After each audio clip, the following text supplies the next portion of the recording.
stop you at that point and say, because I have a favorite rant that says maybe we ought to acknowledge that this is just a natural monopoly, like electricity or water or sewer or anything like that, and step back from that competitive Well, let's be careful about what we declare to be a monopoly for just 1 second. To take your point about electricity, you can have multiple suppliers of the electrical power. I mean, you might have only one supplier of the wires that deliver it to the edge, and so the portion which might be considered a monopoly is not necessarily all of the service, but certain parts of it. So I do agree with you that there are going to be conditions under which you will not have 2 pairs of wires or 2 pairs of conveyors of information service into someone's residential setting, and it may be true of the business setting as well. The other thing, though, which is relevant to your point, is that where there is a small-scale market, there may not be a sufficient number of subscribers to, in fact, sustain more than one provider.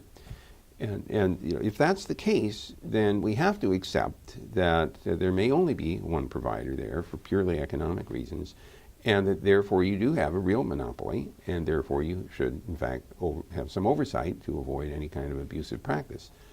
Whether that turns into literally turning these into utility-like operations or not is still kind of an open question in my mind.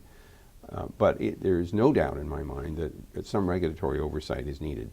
And I believe that we have failed as a country to provide the kind of oversight that should be applied in a relatively non-competitive setting. And as we look at the state level, I have more familiarity with the federal level oversight at the FCC. I have less familiarity with the various public utility commissions and their view of regulatory oversight. To take cable, for example, it's a serial competitive environment where cable companies compete with each other to get the franchise, and then after they get the franchise, they're it.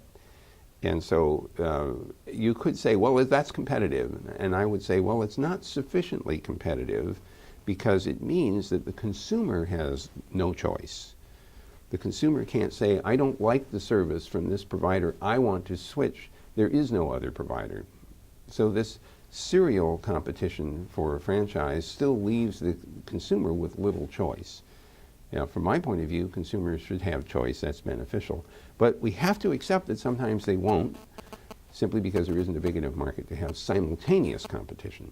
And I accept that that's a possibility, which means that the PUCs are going to have to be attentive to the potential side effects of not having sufficient competition.